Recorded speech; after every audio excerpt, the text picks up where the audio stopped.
अब देखो यार, अगर तुम लोग WWE और AEW के फैन हो तो ये वीडियो तुम्हारे लिए होने वाले गए, क्योंकि रेसलमेनिया 41 के ऊपर AEW का एक फॉर्मर रेसलर अपीयर होने वाला है। AEW से मरिया मे के WWE पर डेब्यू करने को लेकर बैक स्टेज से मेजर अपडेट आ रही गए। डार्बी एलिन के AEW से लगातार गायब रहने के बाद डार्बी एलिन को लेकर लेटेस्ट अपडेट आ चुकी गए। तो गाइज वहीं AEW ने summer special show 4 hour weekly show announce कर दिया है। तो गाइज चलिए बिना किसी देरी के शुरू करते हैं इस वीडियो को। और सबसे पहले बात करेंगे AEW के इस हफ्ते डायनामाइट के व्यूअरशिप की। बात करें AEW के डायनामाइट के व्यूअरशिप की तो गाइज ये बात तो अब सभी लोगों को याद होगी। लास्ट वीक जब AEW के डायनेस्टी पेपर व्यू का फॉल आउट डायनामाइट हुआ था तो AEW के डायनामाइट को 6,59,000 व्यूअरशिप मिली थी, जो AEW डायनामाइट की एवरेज व्यूअरशिप थी। बट इस हफ्ते जब AEW का डायनामाइट शो हुआ तो AEW के इस हफ्ते डायनामाइट की व्यूअरशिप लास्ट वीक के मुकाबले डाउन जा चुकी है और AEW के इस हफ्ते डायनामाइट को मात्र यहाँ पर 6,24,000 व्यूअरशिप मिली गए। और ओवरऑल व्यूअरशिप के मामले में इस हफ्ते का डायनामाइट लास्ट ईयर के कंपेयर में फ्लॉप रहा है। देखना दिलचस्प होगा कि नेक्स्ट वीक डायनामाइट को कितनी व्यूअरशिप मिलती है। बट गाइस जहां तक बात रही इस हफ्ते के डायनामाइट शो की तो अब मैं आपको बता दूं AEW के इस हफ्ते डायनामाइट शो के ऊपर काफी सारे स्पेशल और बड़े मैचेज होने के बाद अब AEW डायनामाइट के एक मैच को 5 स्टार रेटिंग मिल चुकी है। और ये मैच और कोई नहीं बल्कि will osprey versus Konosuke Takeshita का सेमीफाइनल मैच है। गाइस यहाँ पर ये बात तो हम सभी लोगों को मालूम है। AEW के इस हफ्ते डायनामाइट शो के ऊपर हमें यहाँ पर ऑस्प्रे और ताकेशिता के बीच में ओवन कप टूर्नामेंट का सेमीफाइनल देखने को मिला था, जहां पर 18 मिनट के लंबे मैच के अंदर हमें यहां पर ब्रूटल एक्शन देखने को मिलता है। और यही काफी शानदार मैच के बाद अब रेसलिंग ऑब्जर्वर डेव मेल्जर के द्वारा विल ऑस्प्रे के एक और मैच को 5 स्टार रेटिंग मिल चुकी है। और डेव मेल्जर ने ताकेशिता वर्सेस ऑस्प्रे के मैच को 5.5 रेट किया है, जो मेरे हिसाब से 5 स्टार से थोड़ा ज्यादा है, क्योंकि मुझे पर्सनली ऐसा लगता है कि इस मैच को 5 स्टार से ज्यादा रेटिंग नहीं मिलनी चाहिए थी। बट आप मेल्जर की रेटिंग से एग्री करते हो या नहीं, आप लोग मुझे कमेंट करके बताइए। बट गाइस चलिए फिलहाल आगे बढ़ते और बात करते हैं AEW के न्यूएस्ट साइनिंग जॉश अलेक्जेंडर की। गाइस यहाँ पर ये बात तो हम सभी लोगों को मालूम है, काफी लंबे टाइम से इस चीज को लेकर रूमर चल रही थी कि TNA farmer superstar Josh Alexander AEW पर आने वाले गए। और अब यहाँ पर फाइनली ये रिवील हो चुका है कि जॉश अलेक्जेंडर कब से AEW के लिए काम कर रहे गए। गाइस यहाँ पर जॉश अलेक्जेंडर के जनवरी में कंपनी को लीव करने के बाद AEW कंपनी ने फरवरी के अंदर ही जॉश अलेक्जेंडर को साइन कर लिया था। और लगभग पिछले 2 महीनों से जॉश अलेक्जेंडर AEW कंपनी के कॉन्ट्रैक्ट के अंदर थे और वो AEW कंपनी से सैलरी ले रहे थे। बट क्योंकि AEW के पास जॉश अलेक्जेंडर के डेब्यू के लिए परफेक्ट स्टोरी लाइन नहीं थी, तो इसीलिए फरवरी में ही कॉन्ट्रैक्ट में आने के बाद भी कंपनी यहाँ पर परफेक्ट टाइम का वेट कर रही थी जब वो जॉश अलेक्जेंडर का डेब्यू कराती। और फाइनली कल यहाँ पर spring break through dynamite show के ऊपर टोनी खान ने 2 महीनों तक जॉश अलेक्जेंडर को वेट करवाने के बाद AEW के ऊपर डेब्यू कराया है। और देखना दिलचस्प होने वाला है कि अब जबकि जॉश अलेक्जेंडर AEW को ज्वाइन कर ही चुके गए तो टोनी खान की कंपनी जॉश अलेक्जेंडर को डॉन कैलिस की स्टोरी लाइन में कैसे आगे ले जाती गए और AEW पर अलेक्जेंडर का फ्यूचर कैसा होता है। बट गाइज चलिए फिलहाल आगे बढ़ते और बात करते हैं AEW सुपरस्टार डार्बी एलिन की। गाइज ये बात तो हम सभी लोगों को मालूम है, डार्बी एलिन काफी लंबे टाइम से AEW पर हमें देखने को नहीं मिले गए। और वैसे तो मैं ये आपको ऑलरेडी काफी बार बता चुका हूँ कि डार्बी एलिन आने वाले और भी लंबे टाइम तक AEW पर अपीयर नहीं होंगे, क्योंकि डार्बी एलिन यहाँ पर माउंट एवरेस्ट के ऊपर जा रहे गए। और गाइज जैसा कि मैं आपको पहले ही बता चुका हूँ, डार्बी एलिन ने ये खुद अनाउंस किया था कि 15 अप्रैल के ऊपर वो यहाँ पर माउंट एवरेस्ट के लिए निकलने वाले गए। और अब जबकि यहाँ पर 15 अप्रैल को बीते 3 दिन हो चुके गए तो फाइनली यहाँ पर डार्बी एलिन ने सोशल मीडिया पर यह कंफर्म कर दिया है कि वो यहाँ पर माउंट एवरेस्ट के लिए निकले हैं या नहीं।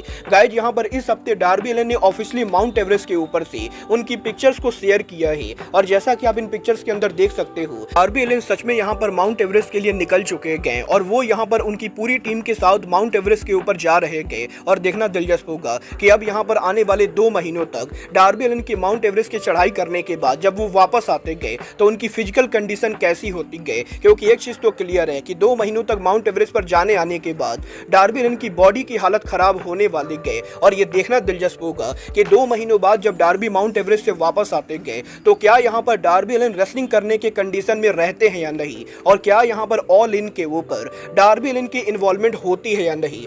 ये तो आने वाला टाइम बताएगा कि डार्बी यहाँ पर माउंट एवरेस्ट से जिंदा वापस आते गए या फिर डार्बी एलिन मुर्दा वापस आते गए। बट बट गाइज चलिए फिलहाल आगे बढ़ते और बात करते हैं AEW के summer special show AEW summer blockbuster की। गाइज यहाँ पर ये बात तो मैं आपको 2 दिन पहले ऑलरेडी बता चुका हूँ। AEW ने हाल फिलहाल में समर ब्लॉकबस्टर नेम को लेकर कंपनी के अंदर ट्रेडमार्क फिल किया था और यहीं AEW के ट्रेडमार्क फिल करने के बाद अब आज यहाँ पर AEW ने ऑफिशियली ये रिवील कर दिया है कि AEW का समर ब्लॉकबस्टर ट्रेडमार्क क्यों फिल किया गया था। वेल जैसा कि मैंने आपको पहले ही कहा था, AEW इस ट्रेडमार्क को स्पेशल डायनामाइट के तौर पर यूज करेगी और अब AEW ने ऑफिशियली ये अनाउंस कर दिया है कि AEW कंपनी हमें यहाँ पर 11 जून को स्पेशल डायनामाइट करते हुए दिखाई देगी, जिस डायनामाइट का नाम समर ब्लॉकबस्टर होने वाला है। और ये जो डायनामाइट होगा ये AEW हिस्ट्री का लॉन्गेस्ट रनिंग डायनामाइट होने वाला है, क्योंकि ये डायनामाइट 2 घंटे का ना होकर बल्कि पूरे 4 घंटे का होने वाला है। और पहली बार AEW हिस्ट्री के अंदर AEW कंपनी 4 घंटे का वीकली डायनामाइट शो ब्रॉडकास्ट करेगी और इसीलिए इस डायनामाइट का नाम AEW डायनामाइट ब्लॉकबस्टर रखा गया है। वह देखना दिलचस्प होने वाला है कि AEW कंपनी जब 4 घंटे का लंबा डायनामाइट ब्रॉडकास्ट करती गए तो एग्जैक्टली इस शो के ऊपर कौन कौन से मैचेस बुक होते गए और AEW कंपनी 4 घंटे के वीकली शो के लिए कैसी व्यूअरशिप ग्रैब कर पाती गए, क्योंकि 4 घंटे का AEW का वीकली शो डेफिनेटली यहाँ पर पेपर व्यू के इतना टीवी टाइम देगा और 4 घंटे के शो पर मैचेज और स्टोरी लाइन को बुक करना टोनी खान के लिए टफ होने वाला है। मतलब ये तो आने वाला टाइम बताएगा कि 11 जून को समर ब्लॉकबस्टर के ऊपर टोनी खान एग्जैक्टली क्या ब्लॉकबस्टर करते गए। बट गाइस चलिए फिलहाल आगे बढ़ते और बात करते हैं AEW की फॉर्मर वुमेन चैंपियन मरिया मे की। वेल गाइस बात करें अगर यहाँ पर मरिया मे की, तो गाइस ये बात तो मैं आपको ऑलरेडी बता चुका हूँ कि मरिया मे यहाँ पर बहुत ही जल्द AEW कंपनी को लीव करने वाले गए और जैसे ही मरिया मे का AEW कॉन्ट्रैक्ट ओवर होगा वो AEW को लीव करके WWE को ज्वाइन करेंगी,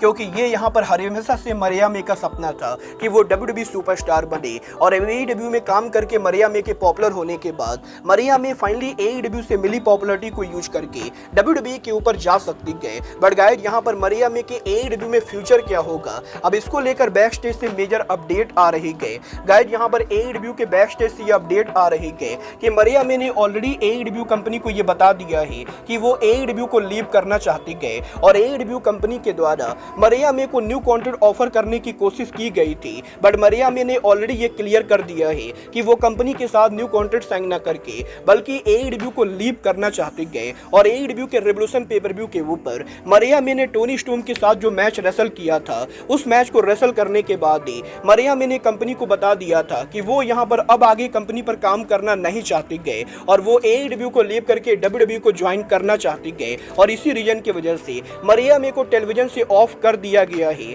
क्योंकि AEW कंपनी उनके टेलीविजन का टाइम एक ऐसे रेसलर को नहीं देगी जो रेसलर ऑलरेडी कंपनी को ये बता चुका है कि वो कंपनी को लीव करना चाहता है। वल देखना दिलचस्प होने वाला है कि एग्जैक्टली यहाँ पर AEW कंपनी मरिया मे को क्या रिलीज करती गए या फिर कॉन्ट्रैक्ट के ओवर होने के बाद मरिया मे AEW को लीव करके WWE को ज्वाइन करती गए। बट गाइस जहां तक बात रही AEW के रेसलर्स के WWE को ज्वाइन करने की, तो अब मैं आपको बता दूं AEW के former superstar Miro AKA Rusev possibly WWE के अंदर इसी हफ्ते के ऊपर रिटर्न करने वाले गए। गाइस यहां पर ये बात तो हम सभी लोगों को मालूम है, WWE ने ऑलरेडी रूसेफ को री साइन कर लिया है और वो यहां पर WWE के कॉन्ट्रैक्ट के अंदर है। और अब यहां पर इस हफ्ते रेसलमेनिया वीकेंड के अंदर WWE सुपरस्टार बिगी ने ये खुद कंफर्म कर दिया है कि बिगी ने यहाँ पर रूसेफ से बात की गई और रूसेफ WWE के ऊपर वापस आ रहे गए। और अब यहाँ पर इस चीज को लेकर रिपोर्ट आ रही गई कि रूसेफ का ये रिटर्न और कहीं नहीं बल्कि रेसलमेनिया 41 के ऊपर हो सकता है और पॉसिबली रेसलमेनिया 41 के ऊपर रेंडी ऑटम को जो रेसलर फेस करेगा वो यहाँ पर रूसेफ होने वाले गए। वो देखना दिलचस्प होगा कि अगर यहाँ पर सच में WWE कंपनी रेसलमेनिया 41 पर रूसेफ को लाती गए तो क्या यहाँ पर रूसेफ उनके पुराने थीम सॉन्ग के साथ वापस आते गए और क्या WWE के अंदर रेसलमेनिया 41 पर रूसेफ डे का रिटर्न होता है या नहीं। वेल आप यहाँ पर WWE के रेसलमेनिया पर रूसेफ के रिटर्न के लिए एक्साइटेड हो या नहीं, आप लोग मुझे कमेंट करके बताएंगे। बट गाइस अब आज के इस वीडियो में बस इतना ही, मैं मिलता हूँ आपसे अपने अगले वीडियो में। बट गाइस तब तक के लिए good bye, good night and bang.